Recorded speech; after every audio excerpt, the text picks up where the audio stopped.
Hello Airsoft friends, and welcome to this video today, where today I'm going to be doing some damage. I'm going to be taking my Dremel to a part of my kit which I use all the time, or pretty much use it all the time, because last weekend I had an issue, and I'm a bit sad because it's not just an issue that affected me, it affected you. And you didn't know that it affected you, but sadly it has affected you, and I'm going to tell you why. When I play Airsoft, or when I'm filming videos for Airsoft, I use 3 cameras. I got a camera on my noodle, I got a camera on my scope, and I got a camera looking at my face so you can see how ugly it is when I'm playing Airsoft. But very sadly, this weekend when I was playing at Warzone, which is an awesome site by the way, I recommend you all go and check it out, my face camera here, it stopped working for a couple of the games. And the reason why it stopped working, I think, is because it overheated. And that is a real pain because I need to make sure that all my cameras film all the time. And if you've ever tried to make like Airsoft content, you will know how frustrating it is when you finish like a game and then you press the button on your hat and then it does the starting record beeps instead of the stopping record beeps, or it's off, or it's frozen, or something like that. And especially if you've had a really sick gameplay thing happen and then you go and check your cameras and they're not filming,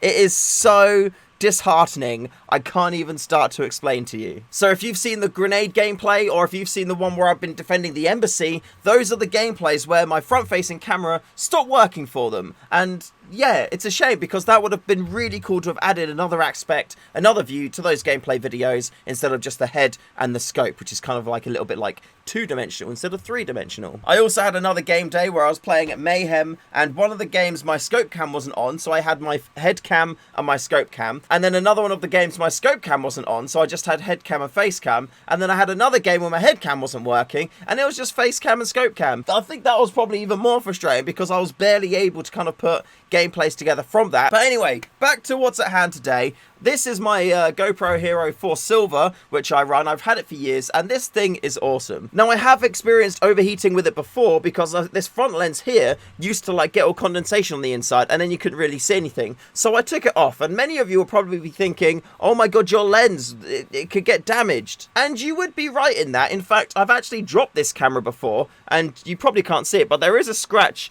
just below the center of the lens, and you know what? It doesn't actually affect the video at all. So I'm very surprised and very happy with that, both at the same time. And yeah, I'm going to carry on using it like that. But it still does overheat, and I think that's the reason why it stops filming, because I run this with an external power cable, because if I ran it off the battery alone, it wouldn't really last that long. So I need that external power, and because it's got that external power, it makes it super darn hot. So I need to try and fix that. I need to try and make it so this thing can dissipate heat, and I think I know how I'm going to do that. Now, there are some areas on this which I think it's best for me just to kind of like cut open because of where this is on the gun. And the other thing I'm going to do is I'm going to cut slits in it with my Dremel, which I'm hoping will allow enough air to kind of like come out of it, or give it enough ventilation that it can kind of stay a little bit cooler. Of course, I'm not going to just like cut big old squares out of it all over the place, because if I did that, then BBs could, you know, hit it, and I want to try and keep it as protected as possible. So my first step in trying to protect my GoPro, or make it so it's it can cool down,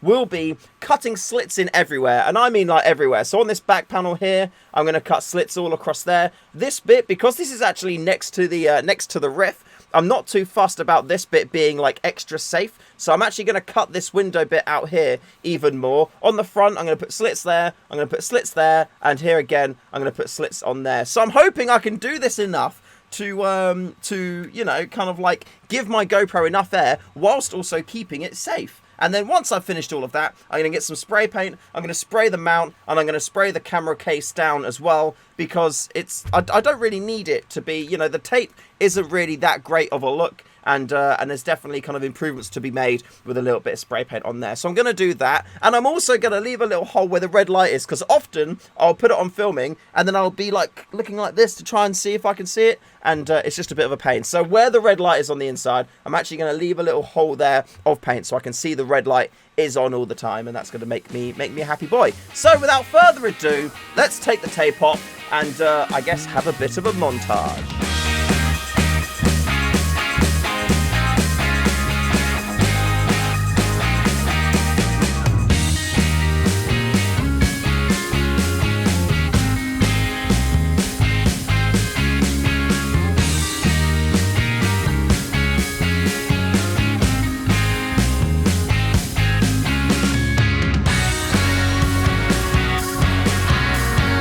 I have finished cutting up the case. I've taken it out, I have played with it, and I am sad to say that I was still having issues with the camera, but the camera wasn't as hot as it has been before. Like, I checked the battery, it wasn't as warm. I checked like the kind of like the body of the camera, I took it out of the case and it wasn't as warm. So I think what I may be having here is an issue with the firmware on the camera itself. So these slits, the cuts out, all of that stuff has not helped in terms of trying to fix the problems that I think, but it has helped because now I know that that's not an issue for me to look at anymore, and I need to look elsewhere. So yeah, I think I'm having a firmware issue with this, so I'm gonna flash the firmware, fix that. But anyway, the case wise, I'm actually really happy with it. It's nice that the red light is kind of like flashing. I can see it flashing. It's easy for me to check the back to see if it is filming and it is still protected in there. So I am happy that I've done this because the usability of it is much nicer than it was before. Also, the fact that it's all now black just also feels nicer too. Like before, I'd put the green tape on it and I guess it felt like a little bit stick outy, or felt it looked a little bit different, a little bit weird. But when I've got it on either my Crytek or my my Aries 007, it just looks a bit more in place. And I think like having the streaks, the different kind of like colouring you can see there, I think that actually does help the aesthetic and just helps it kind of like blend in and look nicer. So yeah, from a I'm happy it happened. It's good. I do need to figure out what's going on with it as well, because I don't want that to continue having issues like that. In the meantime, I'm kind of starting my cameras during games.